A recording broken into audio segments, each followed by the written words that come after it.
Dear students, मैं doctor Purnima Dikshit, BSc second year second and third transition series elements के आपको रसायन पढ़ा रही हूँ, जिसमें छोटा सा लास्ट टॉपिक रह गया है धातु धातु बंधन एवं गुच्छ यौगिक। आप जानते हैं प्रथम संक्रमण श्रेणी के कुछ धातुओं में मेटल मेटल बंधन पाया जाता है।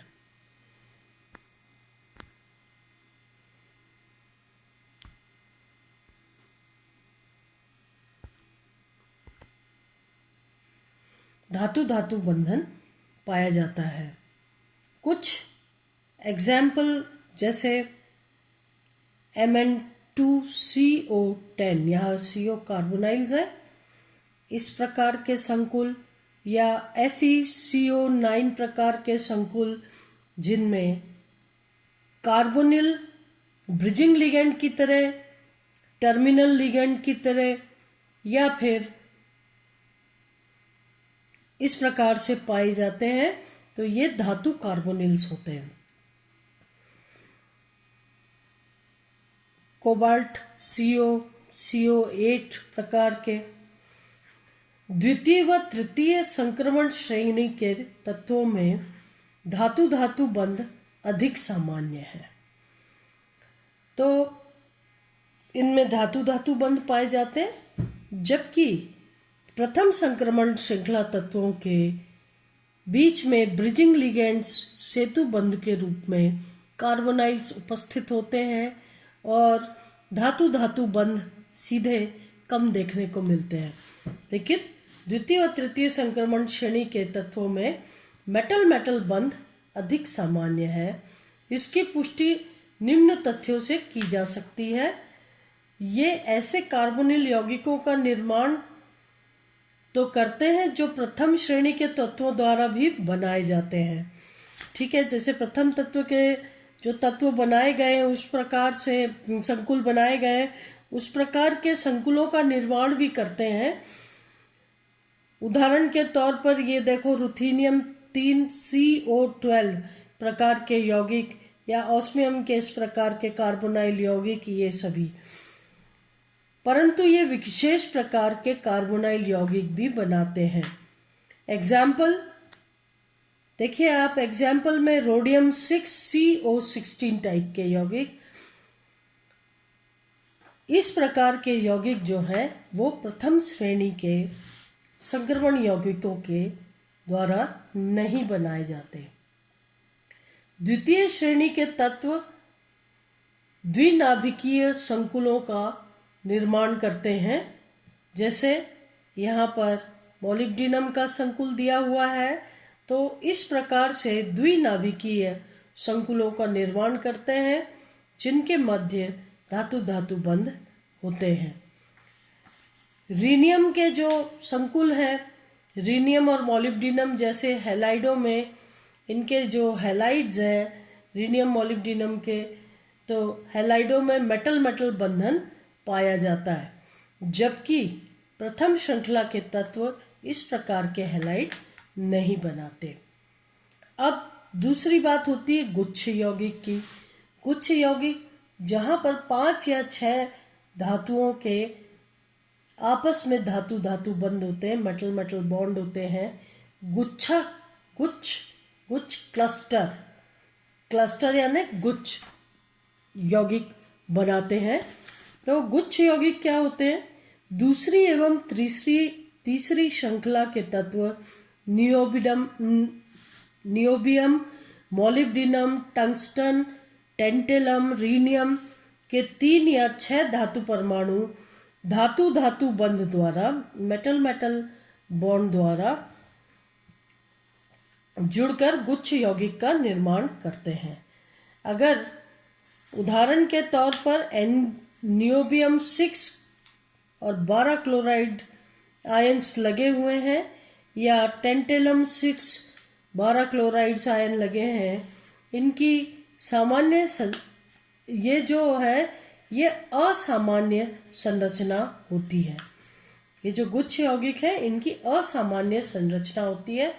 दोनों में जो 6 नियोबियम या टेंटेलम जो आयन है, धातु परमाणु एक गुच्छे में अष्टफलक के कोने पर स्थित होते हैं। इस अष्टफलक के अंदर धातु धातु बंध पाए जाते हैं। अष्टफलक का कोना यानी आप समझ सकते हैं इस तरीके से, ये अष्टफलक 1 2 3 4 5 और 6 इस तरीके से धातु इन कोनों पर होते हैं।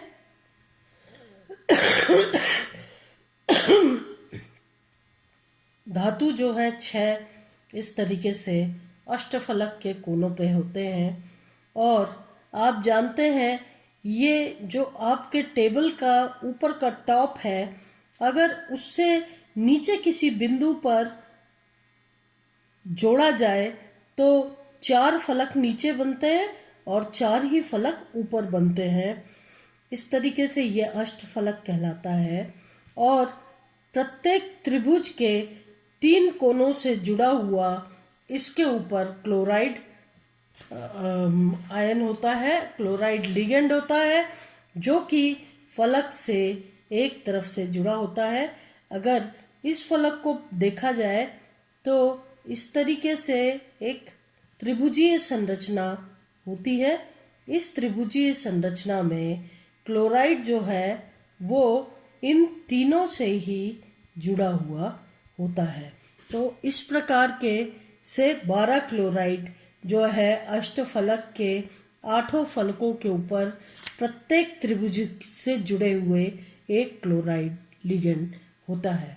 तो इस तरीके से जो नियोबियम 6Cl12 की संरचना होती है। मॉलिब्डिनम व टंगस्टन के हैलाइड तथा ब्रोमाइड के रूप में गुच्छ यौगिक होते हैं। इनकी संरचना X4, इनकी संरचना जो है वो M6X8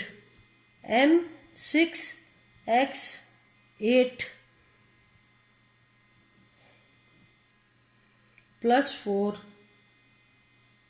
X4 के रूप में होती है।